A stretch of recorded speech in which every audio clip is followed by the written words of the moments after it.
I'm 31, she's 34. I've been with my girlfriend for 5 years now. She is beautiful, well-groomed, and bright. I was always interested in her, and we loved each other very much. We couldn't get married right away because my parents wouldn't accept her. She is a few years older than me, and besides, she had a failed marriage before me, from which she has a child. Her ex-husband was just an ordinary jerk, and they divorced. My parents thought that she was a bad match for me, since I had never been married before. But I wasn't listening to anyone.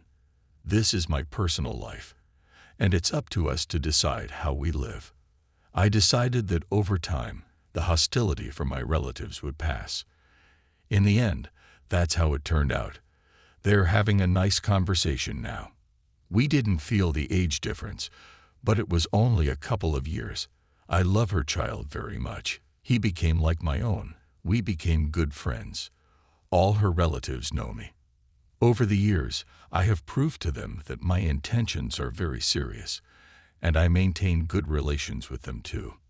In everyday life, I will say so, we had both serious and minor problems, but that's what life is for. How without them? Financial, personal, everyday problems. They can be solved, but I think that only with the right approach to them, right? In general, everything is just like people. We immediately started living as a young family. Yes, it is the family. We got together and started building our family happiness. I've always trusted her, and there was no apparent reason not to, for the time being. And that's how it all started. The first story. 6 months ago, I saw her personal correspondence. She forgot to close her agent. It doesn't seem to be anything special, but at the same time there was a moment in the correspondence where she writes to him, in which city she is, and what she is doing.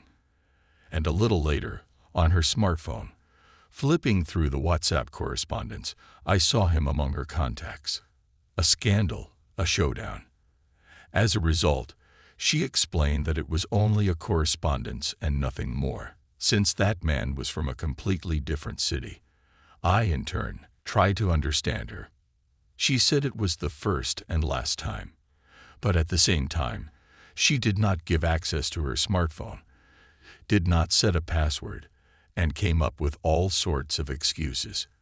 And this despite the fact that she could always take my smartphone and view anything, calls and contacts, and so on. Then, perhaps without realizing it, she planted a seed of doubt and distrust in my head, which began to germinate, and I started following her. The second story. In March of this year, I saw her real correspondence. She corresponded so sweetly with some guy, sent her photos and talked about intimate topics. She gave him her number, which I didn't know. They were talking on the phone. Just a few days before her account was hacked, they decided to meet, but they couldn't. Nothing worked out, because at the very moment when he was driving to her, her phone ran out. The meeting did not take place. Then he wrote angry letters that they could not meet, they say because of her fault, and set up a new meeting. But then I find out everything. The man with whom she corresponded was plain-looking, and judging by the correspondence, he had some kind of skin disease. He assured her that it was not contagious. More swearing and more nerves. She swore that it was an innocent joke on her part, that she had gone too far and would never cheat on me. And you know, all these women's standard phrases. They talk about a lack of attention, a lack of conversation, and so on.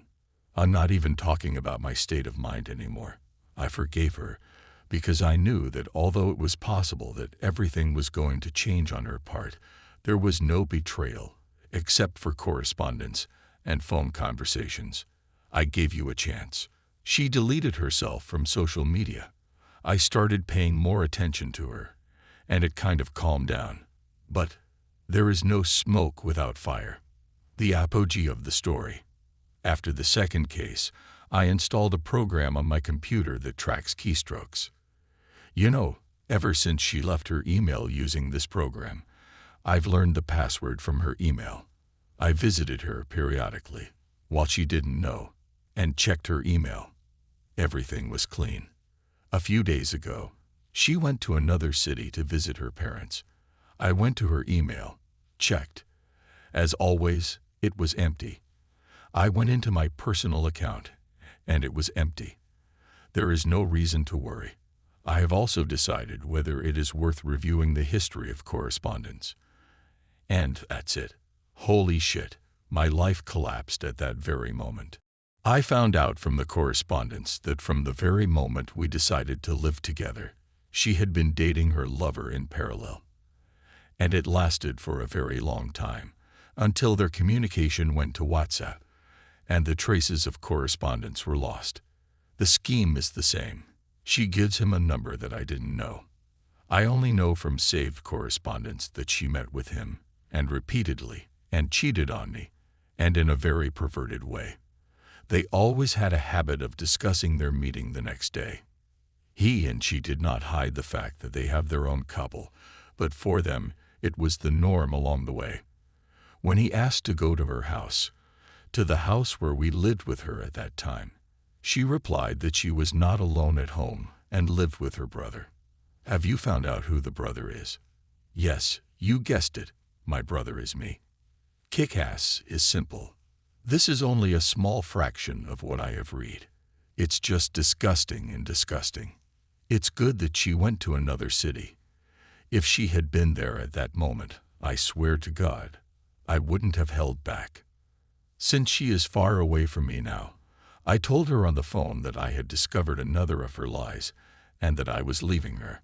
She's crying again, making excuses that, you see, at the time when we were already living with her and making plans for the future, she wasn't sure.